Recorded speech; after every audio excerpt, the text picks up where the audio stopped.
Biz hər dəfə bir-birimizlə görüşəndə bir-birini çox istəyən şəxslər, dostlar, yoldaşlar, tanışlar hər dəfə salamdan sonra deyərlər ki, nə qulluq. Hətta deyərlər 24 saat telefonum açıqdır, nə desən əmründə varam, qulluğunda varam. Sanki insan dostundan, sevdiyindən əmr gözləyir. Bax, buna insanın ehtiyacı var. Bəzən həyatda bu hissə unudulur ki, göstərişlə yaşamaq tərzi. Hansı tərz daha gözəldir? Göstərişlə, qadağanla yaşamaq. Ona görə cavanlarda, nişanlı qız oğlanlarda, bir-birini istəyən cavanlarda bax bu hal çox müşahidə olunur.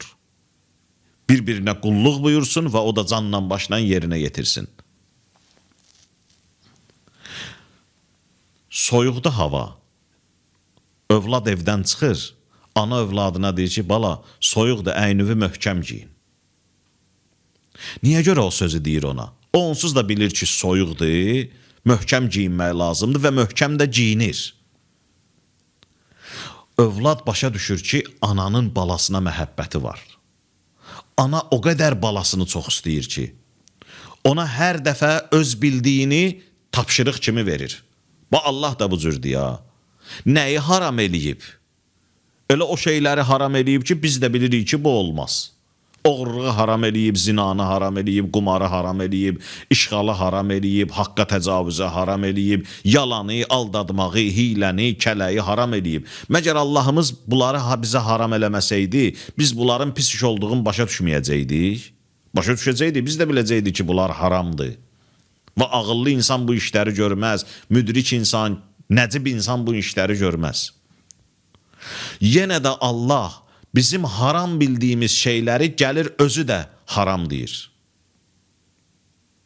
Elə bir bənziyir buna ki, övlad bilir ki, möhkəm giyinmək lazımdır, çöl soyuqdur, yenə də ana deyir ona. Niyə görə? Çünki ana məhəbbəti qatılır övladın həyatına. Bax, o zaman həyat şirin olur. İnsanın həyatına yuxarıdan bir məhəbbət qatılmalıdır. Allahımızın bizə deməsi ki, ay mənim bəndəm, bu iş haramdır, bu iş olmaz, bu işə getmə. İstəyir Allah məhəbbətin bizə hiss elətdirsin. Və bizim həyatımız bununla şirinləşsin, asanlaşsın çətin işlər. Və yaxud da məsələn, buyurur ki, mənim bəndəm, bu işi eləməlisən, bu iş sənə vacibdir. Böyüyə hörmət eləməlisən, kiçiyə rəhm eləməlisən. Ağsaqqala yol verməlisən, yetim başına əlüvi çəkməlisən. Allah bu işləri elə sən deməsən də bilirik də, sən niyə deyirsən ki? Bu ona görədir ki, qayda belədir.